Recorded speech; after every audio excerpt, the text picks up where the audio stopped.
I hope you've found some ways to stay warm over these last couple of very cold days. Well, last hour we had Charlene Patton with us, the Kansas Soybean Commission, and we made some very hot, delicious, and healthy chicken noodle soup. Now it's time to make the cornmeal dumplings. It is, and we can smell it, can't we? It It's smells simmering delicious. in I wish there. there was smell-o-vision right now. I wish it was too, because I love this recipe. It's so easy to make, and there's special touch of these dumplings. If you like dumplings, I mean, this is just like the perfect topping for this soup.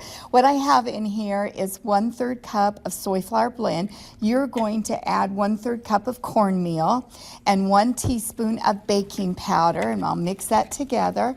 And then we're going to add 1 egg, a tablespoon of vegetable oil, which is a soy product, and then 1/4 cup of our plain soy beverage there. And my favorite. I know, I got that out for you. Oh my goodness, I love it. It's so small.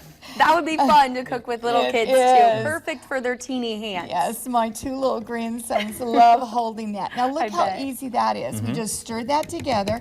Now, I'll let you take the lid off of that, and we should, oh, look Oh, at that. wow. Nice. So this is exactly what we want. We facial. want it nice and bubbling because it's boiling.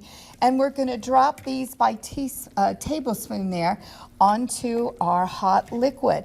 It's gonna make 8 dumplings, so this serves about 4 people, this soup, and each person then will get 2 dumplings. And after we put that on there, Chris, I'll let you put the lid back on. Okay. Did I get 8 there divided up? Or somebody will have a big one and a small one. And then we'll leave that lid on and let it continue cooking for about 15 minutes until those dumplings are done. Oh, it smells and delicious. it's ready to serve. How cool is that? And that is the finished product there's over the there. If you can finished see product. it. Oh, look at that. Looks wonderful, especially on one of these cold winter days, Charlene. All right, where can we find this recipe? KansasSoybeans.org. You guys will have to go check that out. We'll be right back.